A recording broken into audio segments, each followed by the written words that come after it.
ಅಭಿನಂದನೆಗೆ ರಾಷ್ಟ್ರದ ಪ್ರಧಾನಮಂತ್ರಿಗಳಿಗೆ ಸಲ್ಲಬೇಕಾಗಿರ್ತಕ್ಕಂಥದ್ದು ರಾಜ್ಯದ ಇತಿಹಾಸದಲ್ಲಿ ಇದೊಂದು ಐತಿಹಾಸಿಕವಾದ ತೀರ್ಮಾನ. ಮಂಗಳೂರು ಪ್ರದೇಶ ಶೈಕ್ಷಣಿಕವಾಗಿ, ಆರ್ಥಿಕವಾಗಿ ಮತ್ತು ಬಂದರು ಪ್ರದೇಶವಾಗಿ ಸುಮಾರು 23 ವರ್ಷಗಳ ಕಾಲ ಏನು ಇವತ್ತು ಪಾಲಕ್ಕಾಡ್ಗೆ ಸೇರ್ಪಡೆ ಆಗಿತ್ತು, ಅದನ್ನು ತಾಂತ್ರಿಕ ತಜ್ಞರ ಸಮಿತಿಯನ್ನು ನೇಮಕ ಮಾಡಿ ಜುಲೈ 17ನೇ ತಾರೀಕು 2024ಕ್ಕೆ ಲೋಕಸಭಾ ಸದಸ್ಯರಾಗಿ ರಾಷ್ಟ್ರದ ಪ್ರಧಾನಮಂತ್ರಿಗಳು ನನ್ನನ್ನು ಮಂತ್ರಿ ಮಾಡಿದ ಮೇಲೆ ನನ್ನ ಮೊದಲನೇ ಸಭೆ ಮಾಡಿದ್ದು ಕೊಂಕಣ್ ರೈಲ್ವೆ, ನೈಋತ್ಯ ರೈಲ್ವೆ ಮತ್ತು ಸೆಂಟ್ರಲ್ ರೈಲ್ವೆ 3 ಭಾಗದ ಜನರಲ್ ಮ್ಯಾನೇಜರ್ನ ಕರೆದು ನಾನು ಕರ್ನಾಟಕದ ಮೂಲಭೂತ ಸೌಕರ್ಯಗಳ ಅಭಿವೃದ್ಧಿಯ ಮಂತ್ರಿಯೂ ಕೂಡ ಆಗಿದ್ದರಿಂದ ಇವತ್ತು ಇದರ ಬಗ್ಗೆ ತುಂಬ ಗಾಂಭೀರ್ಯತೆಯನ್ನು ಅರ್ಥ ಮಾಡಿಕೊಂಡು ಅದು ಸಭೆಯನ್ನು ಮಾಡಿದ ಮೇಲೆ ಸುಮಾರು ಸಾವಿರಾರು ಜನ ಸೇರಿದರು. ಆ ಸಭೆಯಲ್ಲಿ ಅಲ್ಲಿಯ ಸ್ಥಳೀಯ ಲೋಕಸಭಾ ಸದಸ್ಯರಾದ ಸನ್ಮಾನ್ಯ ಬ್ರಿಜೇಶ್ ಚೌತ ಅವರು ಮತ್ತು ಕಾರವಾರದ ಲೋಕಸಭಾ ಸದಸ್ಯರಾದ ವಿಶ್ವೇಶ್ವರ ಹೆಗಡೆ ಕಾಗೇರಿಯವರು, ಉಡುಪಿ ಚಿಕ್ಕಮಗಳೂರಿನ ಲೋಕಸಭಾ ಸದಸ್ಯರಾದ ಸನ್ಮಾನ್ಯ ಪೂಜಾರಿಯವರು, ಜನಪ್ರತಿನಿಧಿಗಳು ಮತ್ತು ಅಧಿಕಾರಿಗಳು, ತಾಂತ್ರಿಕ ತಜ್ಞರನ್ನೆಲ್ಲ ಸೇರಿಸಿ 22-23 ವರ್ಷಗಳಿಂದ ಯಾವ ಸಮಸ್ಯೆ ಆ ಭಾಗದ ಜನರನ್ನು ಕಾಡ್ತಾ ಇತ್ತೋ, ಆರ್ಥಿಕವಾಗಿ, ಸಾಮಾಜಿಕವಾಗಿ ಮತ್ತು ನಮ್ಮ ಭಾಗದ ಜನ ದೂರದ ಪಾಲಕ್ಕಾಡ್ಗೆ ಹೋಗಿ ಒಂದು ಸಣ್ಣದಾದರೂ ಕೂಡ ಆಗ್ತಕ್ಕಂಥ ತೊಂದರೆಯನ್ನು ಅರ್ಥ ಮಾಡಿಕೊಂಡು ನಮ್ಮ ಮಂತ್ರಿಗಳಾದ ಸನ್ಮಾನ್ಯ ಅಶ್ವಿನಿ ವೈಷ್ಣವ್ ಅವರು ಇದಕ್ಕೆ ಒಂದು ಟೆಕ್ನಿಕಲ್ ಕಮಿಟಿಯನ್ನು ಮಾಡಿ ನಮ್ಮ ಸ್ಥಳೀಯ ಲೋಕಸಭಾ ಸದಸ್ಯರ ಒಂದು ಭಾವನೆಯನ್ನು ಅರ್ಥ ಮಾಡ್ಕೊಂಡು ಹಿಂದೆ ಇದ್ದಂಥ ಲೋಕಸಭಾ ಸದಸ್ಯರು ನಮ್ಮ ರಾಜ್ಯದ ಮಾಜಿ ಅಧ್ಯಕ್ಷರಾದ ಸನ್ಮಾನ್ಯ ನಳಿನ್ ಕುಮಾರ್ ಕಟೀಲ್ರವರು ಎಲ್ಲವನ್ನು ಮಾಡಿ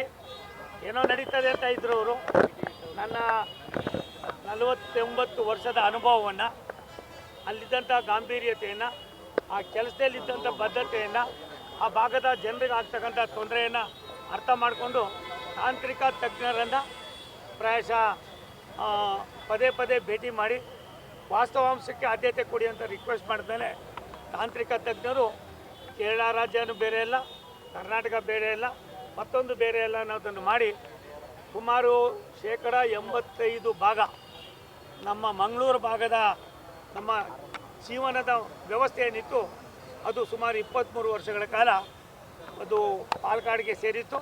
ಅದನ್ನು ಈಗ ರಾಷ್ಟ್ರದ ಇವತ್ತು ನಮ್ಮ ಭಾಗವನ್ನು ನಮಗೆ ನಮ್ಮ ಏನು ಸೌತ್ ವೆಸ್ಟರ್ನ್ ರೈಲ್ವೆಗೆ ಸೇರಿಸಿದ್ದಾರೆ. ಇದೊಂದು ಐತಿಹಾಸಿಕವಾದ ತೀರ್ಮಾನ. ಈ ತೀರ್ಮಾನ ಮಾಡಿದಂಥ ನಮ್ಮ ತಾಂತ್ರಿಕ ತಜ್ಞರಿಗೆ, ರೈಲ್ವೆ ಇಲಾಖೆಯ ನುರಿತ ಎಲ್ಲ ಅಧಿಕಾರಿಗಳಿಗೆ ಮತ್ತು ನಮ್ಮ ಮಂತ್ರಿಗಳಾದ ಅಶ್ವಿನಿ ವೈಷ್ಣವ್ ಅವರಿಗೆ, ರಾಷ್ಟ್ರದ ನಮ್ಮೆಲ್ಲರ ನೆಚ್ಚಿನ ಪ್ರಧಾನಮಂತ್ರಿಗಳಾದ ಸನ್ಮಾನ್ಯ ನರೇಂದ್ರ ಮೋದಿ ಅವರಿಗೆ ಈ ಒಂದು ಗಾಂಭೀರ್ಯತೆಯ ವ್ಯವಸ್ಥೆಯನ್ನು ಅರ್ಥ ಮಾಡ್ಕೊಂಡು ಮಾಡಿರೋದ್ರಿಂದ ನಾನು ರಾಜ್ಯದ ಜನರ ಪರವಾಗಿ ಅಭಿನಂದನೆ ಸಲ್ಲಿಸ್ತೀನಿ. ನನಗೆ 3-4 ದಿನಗಳಿಂದ ಕೇರಳದ ಬಹುತೇಕ ನಮ್ಮ ಸ್ನೇಹಿತರುಗಳು ಮಾತನಾಡ್ತಾರೆ, ನೀವು ಕೇವಲ ಒಂದು ರಾಜ್ಯದವರಾಗಿ ಈ ಥರ ಮಾಡಿದ್ದೀರಿ ಸರಿನಾ ಅಂತಂದು. ನಾನು ಇದ್ರೊಳಗೆ ನಮ್ದು ಏನೇನು ಇಲ್ಲಪ್ಪ, ಲೋಕಸಭಾ ಸದಸ್ಯರು ಕೊಟ್ಟಂಥ ಅವರ ಒಂದು ಮನವಿಯನ್ನು ಸ್ವೀಕಾರ ಮಾಡಿ ತಾಂತ್ರಿಕವಾಗಿದ್ದಂಥ 3 ಜನ ಜನರಲ್ ಮ್ಯಾನೇಜರ್ಗಳನ್ನ ಮತ್ತು ಬೇರೆ ಬೇರೆ ಅಧಿಕಾರಿಗಳನ್ನು ತಾಂತ್ರಿಕವಾಗಿರ್ತಕ್ಕಂಥ ಎಲ್ಲವನ್ನು ಮಾಡಿ ಭಾರತ ಸರ್ಕಾರ ಈ ತೀರ್ಮಾನವನ್ನು ತೆಗೆದುಕೊಂಡಿದೆ. ಅವ್ರಿಗೇನಾಗಿದೆ, ಏನು ಆದಾಯ ಬರ್ತಾ ಇದ್ದಿದ್ದು ಕರ್ನಾಟಕದಲ್ಲಿ ಅದನ್ನು ಪಡೀತಾ ಇದ್ದಿದ್ದು ಕೇರಳ ಆಗಿದ್ದರಿಂದ ಅಲ್ಲಿಯ ರಾಜ್ಯದ ಮುಖ್ಯಮಂತ್ರಿಗಳು, ಅಲ್ಲಿಯ ರಾಜ್ಯದ ಲೋಕಸಭಾ ಸದಸ್ಯರು ಪ್ರಾಯಶಃ ವಾಸ್ತವಾಂಶಕ್ಕೆ ಆದ್ಯತೆ ಕೊಡಬೇಕಾಗ್ತದೆ. ನಾವು 22-23 ವರ್ಷ ನಿಮ್ಮ ವ್ಯವಸ್ಥೆಯಲ್ಲಿ ಇದ್ವಿ. ನಮ್ಮದು ಅದು ಅಂಥದ್ದು ಎಲ್ಲರಿಗೂ ಗೊತ್ತಿತ್ತು, ಅದು ನಿಮಗೂ ಕೂಡ ಗೊತ್ತಿತ್ತು. ಒಂದು ಫೆಡರಲ್ ಸ್ಟ್ರಕ್ಚರ್ನಲ್ಲಿ ಈ ರೀತಿಯಾದ ಕೆಲವು ತೀರ್ಮಾನಗಳು ಮಾಡೋದ್ರಿಂದ ರಾಜ್ಯದಲ್ಲ ಆಯಾ ರಾಜ್ಯದವರು ಆ ರಾಜ್ಯದಲ್ಲೇ ಇರಬೇಕು ಅಂತ ಅನ್ನುವ ವಾಡಿಕೆ ಏನಿಲ್ಲ. ಆದರೆ ಮೈಸೂರು ಭಾಗಕ್ಕೆ ಸೇರ್ಪಡೆ ಆಗಿರೋದ್ರಿಂದ ಮಂಗಳೂರು ಹಾರ್ಬರ್ ಇರ್ಬೋದು, ಮಂಗಳೂರಿನ ಬೇರೆ ಬೇರೆ ಇರ್ಬೋದು, ಪೆಟ್ರೋಲಿಯಂ ಮೆಟೀರಿಯಲ್ಸ್ ಇರ್ಬೋದು, ನಮ್ಮ ಬೇರೆ ಏನು ಮೈನಿಂಗ್ಸ್ ಇರ್ಬೋದು, ಪ್ರತಿಯೊಂದು ವಹಿವಾಟಿಗೂ ಕೂಡ ಅನುಕೂಲ ಆಗ್ತದೆ. ಅದನ್ನು ನಾವು ಬೆಂಗಳೂರಿಗೂ ಕೂಡ ಸಾಗಣೆ ಮಾಡೋದಕ್ಕೆ ಅನುಕೂಲ ಆಗ್ತದೆ. ಆ ನಿಟ್ಟಿನಲ್ಲಿ ಸುಮಾರು ವರ್ಷದ ಬೇಗುದಿಗೆ ಬಿದ್ದಂಥ ಈ ತೀರ್ಮಾನವನ್ನು ನಾನು ನಮ್ಮದೇನಿದ್ರು ನಾಮಕಾವಸ್ಥೆ ಪಟೇಲ ಇದ್ದಂಗೆ. ತಾಂತ್ರಿಕವಾಗಿ ಏನು ಮಾಡಬೇಕಾಗಿತ್ತೋ ಅದು ಭಾರತ ಸರ್ಕಾರ ಮಾಡಿದೆ.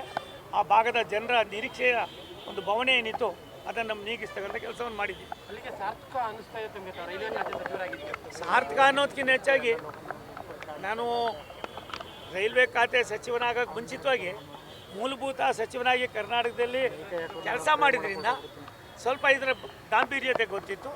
ಇದನ್ನು ಉಪಯೋಗಿಸ್ಕೊಂಡಿದ್ದೀವಿ ಮತ್ತು ಇದರಿಂದ ಯಾವುದೇ ರಾಜ್ಯದವರಿಗೆ ಅವರಲ್ಲಿ ಒಂದು ಸಣ್ಣದು ಕೂಡ ಅಪಚಾರ ಇಲ್ಲ. ಪಾಲ್ಕಾಡ್ನಲ್ಲಿದ್ದಂಥ DRM ಆಫೀಸು ಪಾಲ್ಕಾಡ್ನಲ್ಲಿ ಇರ್ತದೆ. ನಮ್ಮ ಮಂಗಳೂರು ಭಾಗವನ್ನು ಏನು ಇಲ್ಲಿವರೆಗೂ ಪಾಲ್ಕಾಡ್ನಲ್ಲಿತ್ತು ಅದನ್ನು ನಾವು ಮೈಸೂರಿಗೆ ಸೇರ್ಪಡೆಗೊಳಿಸಿದ್ದೀವಿ. ಕೇರಳದ CM ಯಾಕೆ ವಿರೋಧ ಮಾಡ್ತಾ ಇದ್ದಾರೆ? ಅದು ಆರ್ಥಿಕವಾಗಿ ಸ್ವಲ್ಪ ಏನಾಗ್ತದೆ ಅನ್ನೋದು ಗೊತ್ತಿಲ್ಲ. ಅದು ತುಂಬ ಚರ್ಚೆ ಆಗ್ತಕ್ಕಂಥದ್ದು.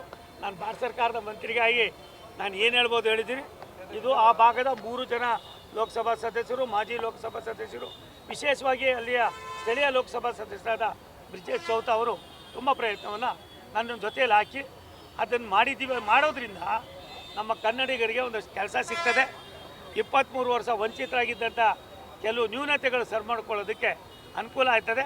ಇದು ಯಾರೂ ನಿರೀಕ್ಷೆ ಮಾಡಿರಲಿಲ್ಲ, ಯಾರಿಗೂ ಗೊತ್ತಿಲ್ಲ ಅನ್ನೋದಕ್ಕಿಂತ ಹೆಚ್ಚಾಗಿ ಇದನ್ನು ನಮ್ಮ ರೈಲ್ವೆ ಇಲಾಖೆ ತುಂಬ ಗಾಂಭೀರ್ಯವಾಗಿ ತೆಗೆದುಕೊಂಡು ಒಳ್ಳೆಯ ಒಂದು ತೀರ್ಮಾನವನ್ನು ಕೊಟ್ಟಿದೆ. ರಾಜ್ಯ ರಾಜಕಾರಣಕ್ಕೆ ಬರ್ತಾರೆ ಅಂತ ನಾನು ಆ ಥರ ಯೋಚನೆ ಮಾಡಿಲ್ಲ. ಪಕ್ಷಕ್ಕಿಂತ ದೇಶ, ಈ ಎರಡು ಕೆಲಸವನ್ನು ನಮ್ಮ ರಾಷ್ಟ್ರೀಯ ನಾಯಕರುಗಳು, ಪಕ್ಷ ಈಗಾಗಲೇ ಬಲಾಢ್ಯವಾಗಿದೆ. ಪಕ್ಷದಲ್ಲಿ ಸೋಮಣ್ಣನಿಗಿನ್ನ ಒಳ್ಳೆ ಬುದ್ಧಿವಂತರಿದ್ದಾರೆ. ಪಕ್ಷ ಏನು ತೀರ್ಮಾನ ಮಾಡ್ತದೋ ಆ ತೀರ್ಮಾನದಲ್ಲಿ ನಾವು ಹೆಜ್ಜೆ ಇಡ್ತೀವಿ. ಭಗವಂತನಿಗೆ ಗೊತ್ತು, ನನಗೆ ನಿಮ್ಗೆ ಎಷ್ಟು ಗೊತ್ತು ಅಷ್ಟೇ ಗೊತ್ತು. ಅಮಿತ್ ಶಾ ಅವರ ಫೋಟೋ ಇರೋದಕ್ಕೆ ರಾಹುಲ್ ಗಾಂಧಿ ಅವರು ಪ್ರಶ್ನೆ ಮಾಡ್ತಾ ಇದ್ದಾರೆ ಸರ್, ಸ್ಟೇಷನಲ್ಲಿ ಕಂಪ್ಲೇಂಟ್ ಕೊಡಕ್ಕೆ ಹೋದಂಥ ಸಂದರ್ಭದಲ್ಲಿ. ಒಂದು ನಿಮಿಷ ತಾಳ್ರಿ. ಆ ರಾಹುಲ್ ಗಾಂಧಿಗೆ ಮೊದಲು ಪ್ರೈಮರಿ ಸ್ಟೇಜ್ನಲ್ಲಿ ಏನು ಅನ್ನೋದು ಅರ್ಥ ಮಾಡ್ಕೋಬೇಕಾಯ್ತು. ಎಲ್ಲ ಒಂದು ಕಡೆ ಎಲ್ಲೋ ಇದ್ದಂಥ ಜನ ಬಂದು ಇಷ್ಟೆಲ್ಲ ಗಾಂಭೀರ್ಯತೆ ಅರ್ಥ ಮಾಡ್ಕೊಳ್ತೀರ. ಈ ರಾಷ್ಟ್ರದ 140 ಕೋಟಿ ಜನ ವಿರೋಧ ಪಕ್ಷದ ನಾಯಕನಾಗಿ ಒಪ್ಕೊಂಡಿದ್ರು ಕೂಡ ಇನ್ನೂ ನಿಮಗೆ ಗಾಂಭೀರ್ಯತೆ ಬಂದಿಲ್ಲ. ದೇಶದ ಬಗ್ಗೆ ಅರಿವು ಬಂದಿಲ್ಲ. ಈ ದೇಶದ ನಡೆದು ಬಂದ ದಾರಿ ಗೊತ್ತಿಲ್ಲ. ಈ ದೇಶದ ಇತಿಹಾಸ ಗೊತ್ತಿಲ್ಲ. ರಾಷ್ಟ್ರದ ಪ್ರಧಾನಮಂತ್ರಿ ನರೇಂದ್ರ ಮೋದಿಯವರ ದೂರದೃಷ್ಟಿಯ ಚಿಂತನೆ, ನೀವು ಮಾಡಿದಂಥ ಬಹುತೇಕ ಪಾಪದ ಕೆಲಸವನ್ನು ಕೇವಲ 12 ವರ್ಷದಲ್ಲಿ ಕಳೆದು ಬಡತನದಲ್ಲಿದ್ದಂಥ 25 ಕೋಟಿ ಬಡವರನ್ನು ಮೇಲ್ಪಂಕ್ತಿಗೆ ತರುವುದ್ರ ಜೊತೆಯಲ್ಲಿ ಏನು 3 ಕೋಟಿ ಜನ ಶುದ್ಧ ಕುಡಿಯೋ ನೀರನ್ನು ಕುಡಿತಾಯಿದ್ರು, ಇವತ್ತು 16 ಕೋಟಿ ಜನ ಶುದ್ಧ ಕುಡಿಯೋ ನೀರನ್ನು ಕೊಡ್ತಕ್ಕಂಥದ್ದು ಮಾಡಿದ್ದೇವೆ. ರೈಲ್ವೆ ಇಲಾಖೆಯಲ್ಲಿ ಒಂದು ಕ್ರಾಂತಿ ಆಗಿದೆ. ರೈಲ್ವೆ ಮತ್ತು ಹೈವೇ ಈ ದೇಶದ ಸಂಪತ್ತಿಗೆ ಕಾರಣ ಅನ್ನೋದನ್ನು ರಾಷ್ಟ್ರದ ಪ್ರಧಾನಮಂತ್ರಿಗಳು ತೋರಿಸಿದ್ದಾರೆ. ವಿಕಸಿತ ಭಾರತ 2047ಕ್ಕೆ ಭಾರತೀಯರು ಹೇಗಿರಬೇಕು, ಈ ದೇಶ ಯಾವ ಮುಂದಕ್ಕೆ ಇರಬೇಕು ಅನ್ನೋದನ್ನು ಮಾಡೋದನ್ನು ತಡ್ಕೊಳಕ್ಕಾಗ್ದಿರ ಎಲ್ಲ ಒಂದು ಕಡೆ 15 ದಿನ ಇಲ್ಲಿರ್ತೀರ, 25 ದಿನ ನೀವು ಫಾರಿನಲ್ಲಿ ಇರ್ತೀರ. ನಿಮಗೆ ಭಾರತದ ವ್ಯವಸ್ಥೆನೂ ಗೊತ್ತಿಲ್ಲ, ಭಾರತದ ಏನು ನಡೆದು ಬಂದ ದಾರಿಯೂ ಕೂಡ ಗೊತ್ತಿಲ್ಲ, ಆ ಸಂಸ್ಕಾರವೂ ಕೂಡ ನಿಮಗೆ ಇಲ್ಲದೇ ಇರ್ತದ್ದು. ಸನ್ಮಾನ್ಯ ಅಮಿತ್ ಶಾ ಅವರು ಈ ರಾಷ್ಟ್ರದ ಗೃಹ ಮಂತ್ರಿಗಳು, ರಾಮವರು ರಾಷ್ಟ್ರದ ಗೃಹ ಮಂತ್ರಿ ಯಾರು ಇಲ್ದಿರ ಇದೇನು ನಿನ್ನ ನೀಡೋಕ್ಕಾಯ್ತಾರೆ? ಅರ್ಥ ಮಾಡ್ಕೊಳ್ಳೋದು ಬೇಡವಾ? ಇವತ್ತು ರಾಜ್ಯದ ಮುಖ್ಯಮಂತ್ರಿ ಯಾರು ಅಂತ ನಾವು ಫೋಟೋ ಹಾಕ್ಕೊಳ್ಳೋದಿಲ್ವಾ? ಸಿದ್ದರಾಮಯ್ಯಂದು ಇರಲಿಲ್ವಾ? ಡಿ ಕೆ ಶಿವಕುಮಾರ್ದು ಇಲ್ವಾ? ನಿಮ್ಮ ತಂದೆದು ಇರಲಿಲ್ವಾ? ನಿಮ್ಮ ತಾತಂದಿರಲಿಲ್ವಾ? ನಿಮ್ಮ ಅಜ್ಜಿದಿರಲಿಲ್ವಾ? ಅವಾಗ ಗೊತ್ತಿರಲಿಲ್ವಾ? ಅಮಿತ್ ಶಾ ಅವರು ಈ ರಾಷ್ಟ್ರದ ಗೃಹ ಮಂತ್ರಿಗಳು ದೇಶದ ನಕ್ಸಲಿಸಮ್ನ ಸಂಪೂರ್ಣವಾಗಿ ತೊಳೆದಾಕೋದಲ್ಲ ನಿಸ್ಕಾಗ್ತಂಥ ಒಬ್ಬ ಮಹಾನ್ ನಾಯಕ ಆಗಿರೋದ್ರಿಂದ ಅವರ ಸ್ಟೇಷನ್ಗೆ ಹೋಗಿದ್ದರಿಂದ ನನಗನ್ನಿಸ್ತದೆ ಈ ರೀತಿಯಾದ ಕ್ಷುಲ್ಲಕವಾದ ಮನೋಭಾವನೆ ಇರ್ತಕ್ಕಂಥ ವ್ಯಕ್ತಿ ಈ ದೇಶದಲ್ಲಿದ್ದಾರೆ ಅನ್ನೋದಕ್ಕೆ ಅನಾಲಾಯಕ ಅಂತ ನನ್ನ ಭಾವನೆ. ಈಗ ರೈಲ್ವೆ ಯೋಜನೆಗಳಿಗೆ ರಾಜ್ಯ ಸರ್ಕಾರದ ಸಹಕಾರ ಸಿಗ್ತಾ ಇದೆಯಾ ತಮಗೆ? ಸಹಕಾರ ಸಿಗ್ತದೆ ನಾನು ಬಿಡಬೇಕಲ್ಲ ರಾಮವ್ರೆ. ಸಿಗ್ತಾ ಇದೆಯಾ ಅಂತ? ಹಳೇದಕ್ಕೆಲ್ಲ ಸಿಗ್ತಾ ಇದೆ. ಹೊಸ ಯೋಜನೆಗಳು ಮಾಡೋಕ್ಕೆ ನಮ್ಮ ಹತ್ರ ದುಡ್ಡಿಲ್ಲ ಅಂತ ಬರೆದ್ಬಿಟ್ಟವ್ರೆ. ಯಾವುದೇ ಹೊಸ ಯೋಜನೆ ತಗೋಬೇಡಿ, ಹಳೇದನ್ನು ಏನೇನು ಮಾಡಿದ್ದೀವಿ ಅದರೊಳಗೆ ಕೆಲವು ಅಕ್ವಿಜೇಷನ್ ಬಿಟ್ಟರೆ ಬಾಕಿ ದುಡ್ಡೆಲ್ಲ ನಾವೇ ಮಾಡ್ತಾಯಿದ್ದೀವಿ. ನಿಮ್ಗೆ ಗೊತ್ತಿದೆ, ಮೇಲ್ ಸೇತುವೆ ಕೆಳ ಸೇತುವೆ 100% ನಮ್ಮದೇ, ಬೇರೆ ಬೇರೆ ಯೋಜನೆಗಳು ನಮ್ಮದೇ. ಹೊಸ ಯೋಜನೆಗಳನ್ನು ಮಾಡೋದಕ್ಕೆ ಮಾತ್ರ ಕೆಲವು ಕಡೆ ಸಹಕಾರವನ್ನು ಕೊಡ್ತಿದ್ದಾರೆ. ಒಂದು ರಾಜ್ಯ ಸರ್ಕಾರ ಈ 2 ವರ್ಷದಲ್ಲಿ ನನ್ನ ನಿರೀಕ್ಷೆಗೆ ನಂದೇನಿತ್ತು ಅಷ್ಟು ಬರದೇ ಇದ್ರೂ ಕೂಡ ಸಹಕಾರವನ್ನು ಕೊಡ್ತಾ ಇದ್ದಾರೆ. ನಾನು ಇಲ್ಲ ಅಂತ ಹೇಳಕ್ಕೆ ಸಾಧ್ಯ. ಹೊಸ CM ಬಂದಿದ್ದಾರೆ, ಹೊಸ ನಿರೀಕ್ಷೆಗಳೇನೋ ಇದೆಯಾ ಅಂತ ರಾಜ್ಯಕ್ಕೆ? ಏನೇನೋ ಮಾಡ್ತಾವ್ರೆ, ಅದು ಮಾಡ್ತೀನಿ, ಇದು ಮಾಡ್ತೀನಿ, ಇಂಧನ ಮಾಡ್ತೀನಿ, ಚಂದನ ಮಾಡ್ತೀನಿ, ಭೂಲೋಕ ಮಾಡ್ತೀನಿ. ನೋಡೋಣ ಇನ್ನೊಂದು 2 ತಿಂಗಳು ಅದೇನು ಭೂಲೋಕ ಮಾಡೋಕ್ಕೆ ಬಿಡ್ತಾರಾ ಇಲ್ಲ ಕಾಲು ಎಳಿತಾರ? ನಾವೇನು ಅವ್ರ ಬಗ್ಗೆ ಇನ್ನೂ ಜಾಸ್ತಿ ಹೇಳೋದು ಬೇಡ. ಯಾರು ಕಾಲು ಎಳಿತಾರೆ ಅಂತ ಇದ್ಯಾರು ಹೇಳ್ತಾರೆ? ಅವರೇ ಹೇಳ್ಕೊಂಡು ಹೋಗ್ತಾರೆ. ಆ ಪಾರ್ಟಿಯವರೇ ಮಾಡ್ತಾರೆ. ಯಾವತ್ತೂ ನೋಡ್ರಿ ಕಾಂಗ್ರೆಸ್ ಪಾರ್ಟಿಲಿ ಬುದ್ಧಿವಂತರನ್ನ ಕಷ್ಟಪಡ್ತೀನಿ ಅನ್ನೋರನ್ನ ಸುಲಭ ಹೇಳಿ ಏನು ಮಾಡಿದ್ರು ಸಿದ್ದರಾಮಯ್ಯನ? ಏನು 24 hours ಅಲ್ಲ, ಕೇವಲ 10-15 ನಿಮಿಷದಲ್ಲಿ ತೆಗೆದು ಬೀಸಾಕಿದ್ರು. ಭಾರತೀಯ ಜನತಾ ಪಾರ್ಟಿನೇ ಬೇರೆ, ನಮ್ಮ ಚಿಂತನೆಯೇ ಬೇರೆ, ಅವ್ರ ಚಿಂತನೆಯೇ ಬೇರೆ. ಶಿವಕುಮಾರ್ ಅವರು ಒಳ್ಳೆ ಕೆಲಸ ಮಾಡಿದ್ರೆ ನಮ್ಮ ಸ್ವಾಗತ.